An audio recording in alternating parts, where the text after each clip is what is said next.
దేశంలో బీజేపీ అధికారంలోకి వచ్చిన తర్వాత వ్యవస్థలను నాశనం చేస్తుంది. ముఖ్యంగా యువతకు ప్రతి సంవత్సరం 2 కోట్ల ఉద్యోగాలు ఇస్తామని, ఇప్పుడు యువతకు ఉద్యోగాలు వద్దు అని ఒక ఆర్డినెన్స్ ను తీసుకురావాలని బీజేపీ కుట్రలను దేశంలో ఉన్న ప్రతి నిరుద్యోగ యువత వ్యతిరేకించాలి. ఇలాంటి ఆర్డినెన్స్ తెస్తే బీజేపీకి పుట్టగతులు లేకుండా చేయాలని యువతకు కాంగ్రెస్ పిలుపు.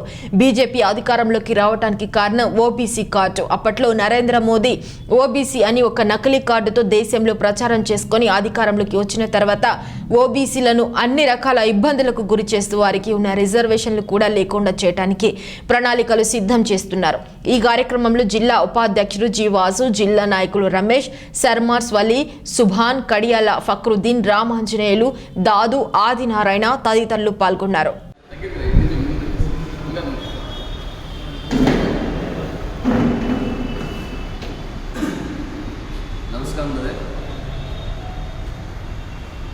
భారతీయ జనతా పార్టీ ఎన్నికల హామీలను విస్మరించి దేశవ్యాప్తంగా ఒక విషపూరితమైనటువంటి వాతావరణాన్ని సమాజంలోకి నెట్టివేస్తూ ఉంది.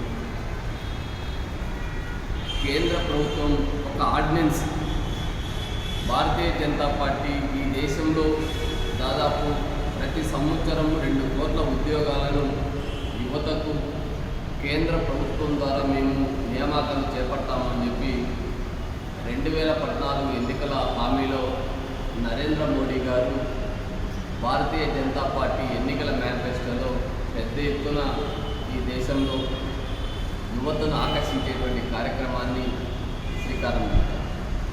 ఇంకా రెండవ స్లోగన్, భారతీయ జనతా పార్టీ ప్రధాని అభ్యర్థి ఓబీసీ అభ్యర్థిని ఈ దేశ ప్రజలకి మేము ప్రధానమంత్రి అభ్యర్థిగా ప్రకటిస్తున్నాం. ఓబీసీలు నరేంద్ర మోడీ యొక్క నాయకత్వాన్ని బలపరచండి అని చెప్పి రెండవ స్లోగన్. ఇంకా దేశవ్యాప్తంగా అవినీతి పైన గత 10 సంవత్సరాల కాంగ్రెస్ పార్టీ అవినీతిలో దూరకపోయింది, పెద్ద ఎత్తున దేశాన్ని నష్టం కలిగించిందని చెప్పి ఈ దేశంలో తరలించినటువంటి నల్లధనాన్ని తిరిగి తీసుకొచ్చి ప్రతి పేదవాని ఖాతాలోనూ 15 లక్షల రూపాయలు జమ చేస్తాము అని చెప్పి దేశవ్యాప్తంగా దాదాపు 38 కోట్ల జన్ధన్ ఖాతాలు 0 బ్యాలెన్స్తో ఓపెన్ చేయడం. దీనినంతా చూసి ప్రజలు నిజంగా నరేంద్ర మోడీ గారు, భారతీయ జనతా పార్టీ ఈ దేశంలో నిరుద్యోగం సమస్య లేకుండా చేస్తుంది. ఈ దేశంలో 56% ఉన్నటువంటి బలహీన వర్గాల్ని ఆర్థికంగా, సామాజికంగా, రాజకీయంగా అభివృద్ధి చేస్తుంది. నిజంగా ఈ దేశం నుంచి కొల్లగొట్టినటువంటి నల్లధనాన్ని తిరిగి తీసుకొచ్చి ఈ దేశంలో ఉన్నటువంటి పేదరికాన్ని పోగొట్టడానికి ఉపయోగపడుతుంది అని చెప్పి ప్రజలు భ్రమపడి ఓట్లు వేసి మొదటిసారి నరేంద్ర మోడీ గారిని దేశ ప్రధానిగా చేపడితే ఆ పదవిలో కూర్చున్న తర్వాత దేశ ప్రజలకి ఆయన చేస్తున్నటువంటి పాలన ఎలా ఉందో స్పష్టంగా అర్థమవుతుంది. అది గత 5 సంవత్సరాల పాలనలో నరేంద్ర మోడీ యొక్క నాయకత్వాన్ని తిరస్కరిస్తూ దేశవ్యాప్తంగా ప్రజలు పెద్ద ఎత్తున తిరుగుబాటుకి శ్రీకారం చుడితే 2019 ఎన్నికల్లో ఈవీఎంల మేనేజ్మెంట్ ద్వారా ప్రపంచ దేశాల్లో మొట్టమొదటిసారి ప్రజాస్వామ్యాన్ని కూనీ చేసి ప్రధాని అయినటువంటి వ్యక్తి నరేంద్ర మోదీ. కానీ ఏ మార్గంలో ప్రధాని అయినా ఈ దేశానికి ఏదో కొంచెం మేలు చేస్తాడు కదా.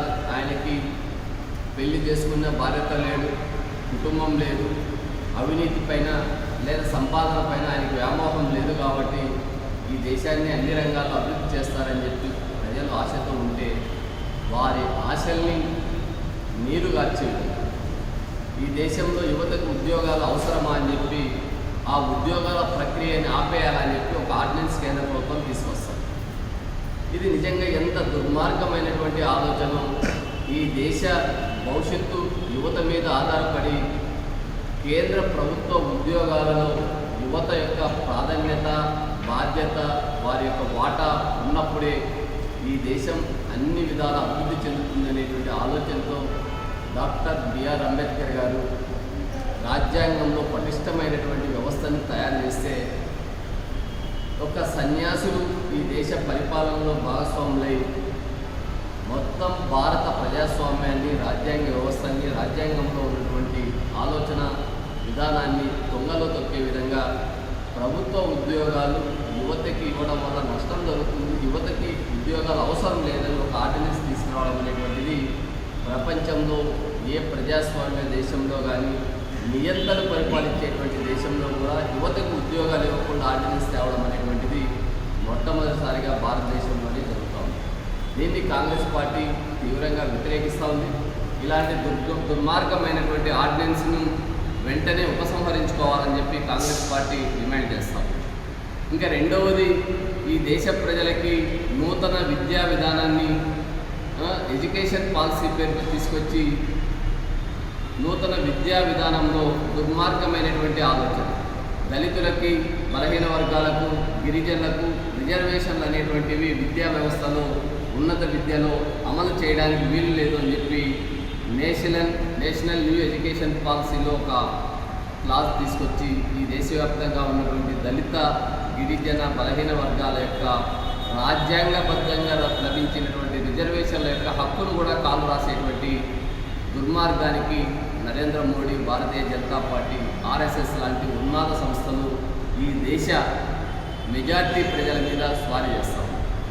అంటే ఒక హక్కు రాజ్యాంగబద్ధంగా ఈ దేశ ప్రజలకు అందిస్తే ఆ హక్కుని కాల రాసేటువంటి అవకాశం నరేంద్ర మోడీ గారికి ఎవరిచ్చారు? ఇది ఈ దేశంలో ఉన్నటువంటి యువతను తప్పుదోవ పట్టించడం, రిజర్వేషన్ల పాలసీని అణిచివేయడం.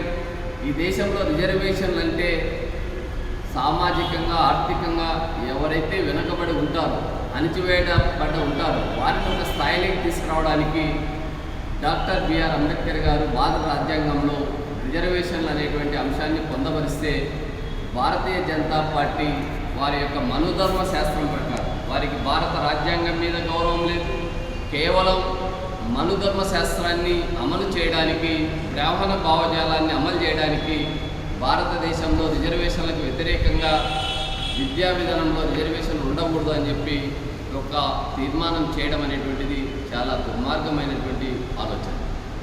ఇంకా మూడవది, ప్రధానంగా దాదాపు 62,000 కోట్ల రూపాయలు ఎవరైతే బ్యాంకుల నుంచి రుణాలు తీసుకొని దాదాపు 28 మంది బ్యాంకులకు బడా పారిశ్రామికవేత్తలు, వారు వివిధ వ్యాపారాల్ని, వివిధ పరిశ్రమల్ని అభివృద్ధి చేస్తామని చెప్పి ప్రజలు కూడబెట్టినటువంటి, ప్రజలకు ఒక భరోసాగా ఉన్నటువంటి బ్యాంకుల నుంచి రుణాలు తీసుకొని ఆ రుణాలు దాదాపు 62,000 కోట్ల రూపాయలు, అది ప్రజల సొమ్ము.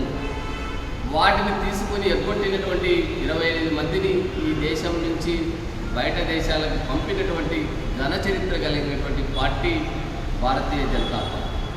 నిజంగా భారతీయ జనతా పార్టీ ఈ దేశంలో ఉన్నటువంటి అన్ని వ్యవస్థల్ని నాశనం చేస్తూ ఈ దేశంలో యువత ఆలోచనని దెబ్బతీస్తూ ఉంది, రిజర్వేషన్ పాలసీని దెబ్బతీస్తూ ఉంది, అవినీతి పేరుతో అక్రమాలకు ఊడిగం చేస్తూ కేవలం కార్పొరేట్ వ్యక్తుల్ని, భారతీయ జనతా పార్టీకి ఎన్నికల సమయంలో 1,000 కోట్ల రూపాయలు ఎవరైతే నిధులు ఇవ్వడానికి అవకాశం ఉందో వారికి ఈ దేశంలో ఉన్నటువంటి అన్ని వ్యవస్థల్ని అప్పగిస్తున్నాడు. చివరికి బ్యాంకును కూడా వాళ్ళు ఏర్పాటు చేసుకోవడానికి అవకాశం కల్పించేటువంటి ఆర్డినెన్స్ తీసుకురావడానికి ప్రయత్నం చేస్తూ ఉంటే మాజీ రిజర్వ్ బ్యాంక్ గవర్నర్ రంగరాజన్ గారు ఇది దుర్మార్గమైనటువంటి ఆలోచన అని చెప్పి, ఒక సమర్థవంతమైనటువంటి అధికారిగా పనిచేసినటువంటి రంగరాజన్ గారు భారతీయ జనతా పార్టీ యొక్క ఆర్థిక వ్యవహారాల్లో కార్పొరేట్ వ్యక్తులకి ఏ విధంగా ఊడిగం చేస్తూ ఉండేది, బ్యాంకింగ్ వ్యవస్థలో ఏ విధంగా కార్పొరేట్ శక్తులను తీసుకొస్తుంది, దాన్ని తీవ్రంగా వ్యతిరేకించినటువంటి వ్యక్తి రంగరాజన్ గారు. అదేవిధంగా ఆర్థిక నిపుణులు, నోబెల్ బహుమతి పొందినటువంటి అమర్త్య సేన్ కూడా ఈ బ్యాంకులు కార్పొరేట్ వ్యక్తులు చేతుల్లో పెట్టడాన్ని తీవ్రంగా వ్యతిరేకించారు.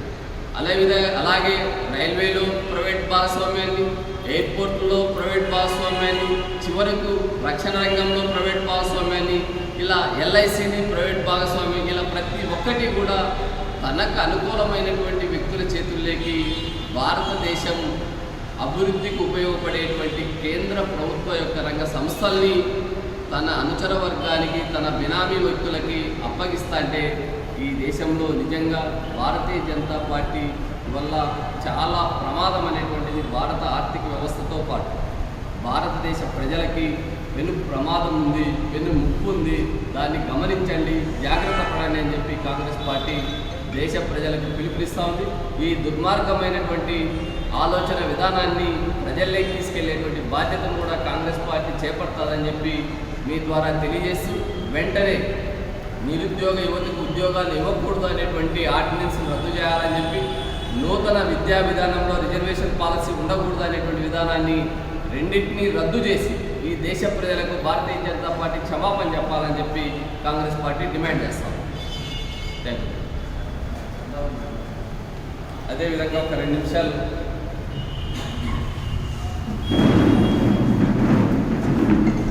వెంకటేశ్వర